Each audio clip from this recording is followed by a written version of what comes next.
Hello, welcome to another edition of Clarion Energy News. I'm Teresa Hansen, Vice President of Global Content for Clarion Energy. Here are some of the stories we're covering. Story number 3.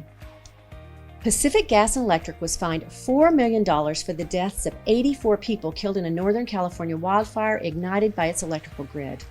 The sentencing comes as the nation's largest utility prepares to end a 17-month bankruptcy proceeding triggered by the terrible event.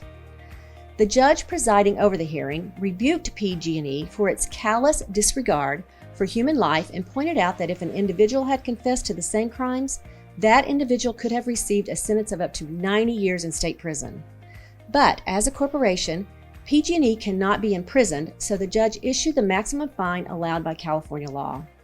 The sentencing came after a 2-day hearing that included PG&E's outgoing CEO, Bill Johnson, pleading guilty to the 84 felony counts of involuntary manslaughter on behalf of the San Francisco-based utility.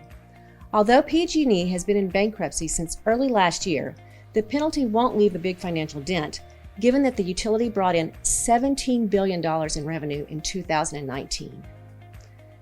That's it for me this week. Now I'll turn it over to Jen Runyon. Stay safe and healthy, everyone. Hey everyone, story number 2. Siemens is announcing that Innogy has placed a conditional order for 100 of its 14-megawatt offshore wind turbines to be used at the Sophia offshore wind farm that it's planning to build in the shallow UK waters called Dogger Bank. So these are massive turbines. Their rotor diameter is 222 meters, which is about the height of the Golden Gate Bridge in San Francisco. The 1.4 gigawatt Sophia project is expected to start construction in 2024, and the company said they'll be making those final investment decisions in the first quarter of 2021. This isn't the first time that Siemens Gamesa and Innogy have been working together. Siemens Gamesa supplied turbines to Innogy's 504 megawatt project called the Greater Gabbard, which went online in 2013. And in addition, Innogy just placed a firm order for Siemens turbines to be used at the 342 megawatt Kaskasi offshore wind farm, which is planned for the German North Sea. You can read that whole story at renewableenergyworld.com. In another great example of what green recovery from COVID-19 could look like, Xcel Energy last week proposed an almost $3 billion investment plan to fight job losses and reach its clean energy goals.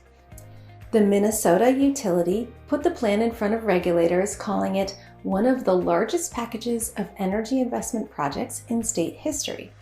The plan includes speeding up the development of about 460 megawatts of solar capacity that it plans to put next to its Sherco coal-fired power plant, which is set to retire in 2030.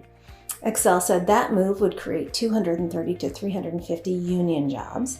The utility is also proposing to rebuild some of its aging wind farms, replacing some of that older equipment with newer, more efficient, and more powerful wind turbines.